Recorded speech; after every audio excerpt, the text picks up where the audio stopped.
హరిహర వీరమల్లు ఈ movie trailer అయితే release అయింది. ఈ మూవీ ఫైనల్ గా ఈ జూలై 24th అయితే రిలీజ్ అవుతుంది. ఇది అసలు ఎప్పుడో 2022లో రిలీజ్ అవ్వాల్సింది. పవన్ కళ్యాణ్ గారి పొలిటికల్ కెరియర్ వల్ల అలా లేట్ అయితే వచ్చింది. ట్రైలర్ లో ఇంట్రొడక్షన్ సీనే ఈ దేశంలో హిందూగా జీవించాలంటే ట్యాక్స్ కట్టాలి, ఆ టైంలో పుట్టాడు హీరో అని ఉంటది. జీవించాలంటే పన్ను కట్టాల్సిన సమయం, ఈ దేశ సమబాక్ష పాదాల కింద నలిగిపోతున్న సమయం, ఒక వీరుడు కోసం ప్రకృతి పురుడు పోసుకుంటున్న సమయం. ఆ తర్వాత గోల్కొండ నుండి 8వ వాడు బయలుదేరాడు అంటాడు. అది మరి హీరోనో లేకుంటే ఇంకా వేరే ఎవరో మరి.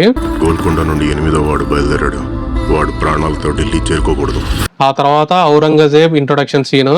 ఔరంగజేబ్ గా బాబీ డోల్ చేస్తున్నాడు, బానే సెట్ అయినాడు మరి ఆయన క్యారెక్టర్. యాక్చువల్ గా అయితే ఈ రోల్ లో అర్జున్ రాంపాల్ చేయాల్సి ఉండంట. ఆయనకి ఏదో వేరే కమిట్మెంట్స్ వల్ల ఆయన తీసేసి బాబీ డియోల్ గారిని పెట్టినారు.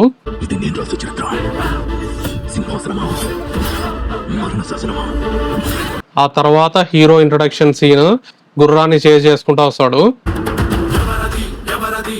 ఆ తర్వాత heroine introduction scene Nidhi Agarwal. ఇలాంటి చిన్న హీరోయిన్స్ ని పెట్టుకొని మంచిగానే చేసినారు. పెద్ద హీరోయిన్స్ అయితే బాగా ఖర్చు ఎక్కువ అయ్యేది. ఇంకా ఈ మూవీ కోసం రామోజీ ఫిలిం సిటీలో పెద్ద పెద్ద సెట్స్ అయితే వేసారంట.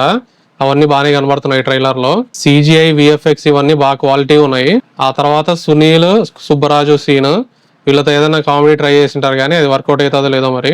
దశమి రోజు పంచమని విడిపించాలన్నమాట. సుబ్బరాజు గారిది ఇలాంటిదే క్యారెక్టర్ బాహుబలిలో వర్కౌట్ అయింది. ఈ మూవీలో మరి చూడాలి. నువ్వు మా వెర్రివిస్తున్న మావయ్యవు కదూ. ఆ తర్వాత వార్ లో మంచి షాట్స్ అయితే ఉన్నాయి. గుర్రాలతో వార్ జోన్ లో అదొక షాట్, నెక్స్ట్ చార్మినార్ ముందు ఒక షాట్, ఆ తర్వాత సముద్రంలో అన్ని బోట్స్ అన్ని ఉంటాయి ఆ షాట్. బాగున్నాయి ఈ షాట్స్ అన్ని. Next Pawan Kalyan fight sequences ఉన్నాయి.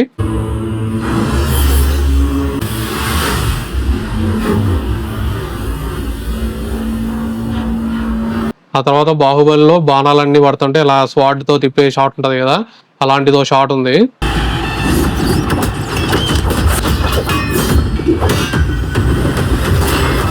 బాగానే రియలిస్టిక్ గానే ఉంది షాట్ అయితే. ఇది పార్ట్ 1 అంట. దీని పేరు స్వాడ్ వర్సెస్ స్పిరిట్. ఈ మూవీ అసలు ఫస్ట్ డైరెక్టర్ క్రిష్ జాగర్లమూడి. ఆయన డిలేస్ అవడంతో ఆయన వెళ్ళిపోయినాడు. ఆ తర్వాత జ్యోతి కృష్ణ అని ఆయన వచ్చాడు. ఈయన ప్రొడ్యూసర్ AM రత్నం వాళ్ళ కొడుకంట. ఆ తర్వాత లాస్ట్ లో ఎండింగ్ షాట్ అది వూల్ఫో ఫాక్సో మరి దాంతో ఉంటది. ఆడ నరుస్తాడేమో అనుకున్నా, RRR మాదిరి. ఆల్రెడీ RRR లో చేస్తారు కాబట్టి ఇంకా ఆటో ఆబ్వియస్లీ అరవలేదు. ఇవి మరి ట్రైలర్ లో నేను చూసిన డీటెయిల్స్. ట్రైలర్ అయితే బానే ఉంది మరి. మూవీ ఇంకా జూలై 24th రిలీజ్ అవుతుంది. చూసి రివ్యూ పెడతా. దీనికి మామూలు స్టైల్లో రియాక్షన్ వీడియో చేద్దామంటే కాపీరైట్ పడుతుంది. అందుకే ఈ స్టైల్లో చేస్తున్నా. ఇలాంటి వీడియోస్ కోసం మన ఛానల్ ని సబ్స్క్రైబ్ చేయండి.